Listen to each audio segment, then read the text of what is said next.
Assam chambers of কমাৰ্চৰ একাউণ্টজনীয়া নতুন সমিতি গঠন অধ্যক্ষ হিচাপে পুনৰ নিৰ্বাচিত ৰূপম গোস্বামী কাৰ্যকৰী সভাপতি হিচাপে নিৰ্বাচিত ND24ৰ অধ্যক্ষ পৰিচালন সঞ্চালক কেশৰ বৰা নগাঁৱত অনুষ্ঠিত হৈছিল অসম চেম্বাৰ্ছ অফ কমাৰ্চৰ দুদিনীয়া অধিৱেশন আৰু এই অধিৱেশনতে সিদ্ধান্ত গ্ৰহণ কৰা হৈছে নতুন সমিতি গঠন কৰা হৈছে পুনৰবাৰ উল্লেখ কৰিছো অসম চেম্বাৰ্ছ অফ কমাৰ্চৰ একাউণ্টজনীয়া নতুন সমিতি গঠন কৰা হৈছে নতুন সমিতি ইতিমধ্যে গঠন কৰাৰ পাছত অধ্যক্ষ হিচাপে পুনৰ নিৰ্বাচিত হৈছে ৰূপম গোস্বামী কাৰ্যকৰী সভাপতি হিচাপে নিৰ্বাচিত হৈছে ND24 অধ্যক্ষ তথা পৰিচালন সঞ্চালক কেশৰ বৰা নগাঁৱত অনুষ্ঠিত হৈছিল অসম চেম্বাৰ্ছ অফ কমাৰ্চৰ দুদিনীয়া অধিৱেশন আৰু এই অধিৱেশনতে সিদ্ধান্ত গ্ৰহণ কৰা হয়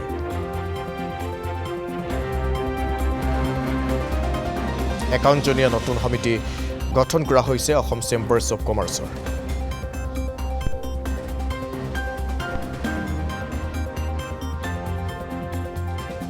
নগাঁৱত অসম চেম্বাৰ্ছ অফ কমাৰ্চৰ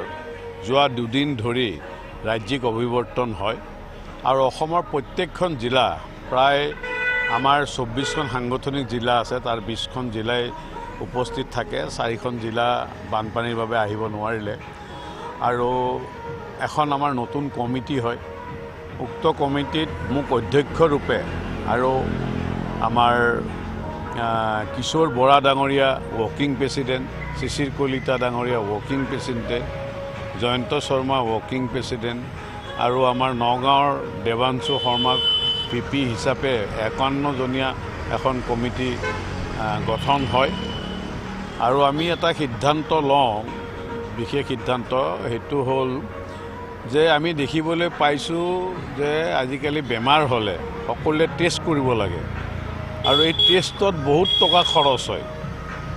ব্লাড টেষ্টে হওক বা বাকি টেষ্টে হওক আৰু আমি শুনিবলৈ পাইছোঁ যে এই টেষ্টত প্ৰায় 40ৰ পৰা 50% কমিশ্যন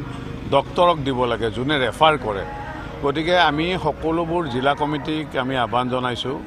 যাতে সকলোৱে এখন মেমৰেণ্ডাম দিয়ে ডিচিক আৰু আমি আপোনালোকৰ জৰিয়তে মাননীয় স্বাস্থ্যমন্ত্ৰী আৰু মুখ্যমন্ত্ৰীকো আহ্বান জনাইছোঁ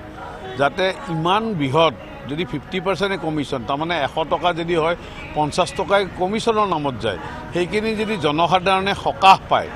জনসাধাৰণ বহুত লাভৱান হ'ব গতিকে আমি আহ্বান জনাইছোঁ আৰু আমাৰ প্ৰত্যেক জিলা কমিটিয়ে DC মহোদয়ক এখন মেমৰেণ্ডাম দিব এইটো এটা আমাৰ সিদ্ধান্ত হয় আৰু অহা বছৰ আমাৰ হুজাইত আমাৰ এই বাৰ্ষিক সভাখন হ'ব জুন জুলাইত হ'ব আৰু আমাৰ যি অফিচ বেৰাৰ মিটিং টিহুত হ'ব 11 অক্টোবৰ তাৰিখে আৰু আমি সমগ্ৰ এটা সামূহিকভাৱে 5 জুনটো আমি প্ৰত্যেক জিলা কমিটিয়ে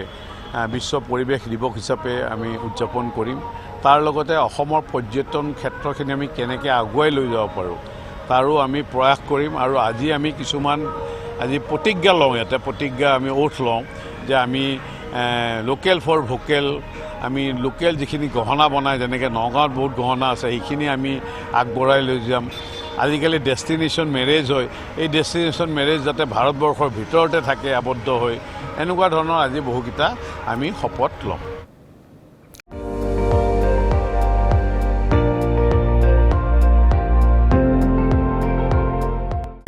আপুনি চাই আছে ND24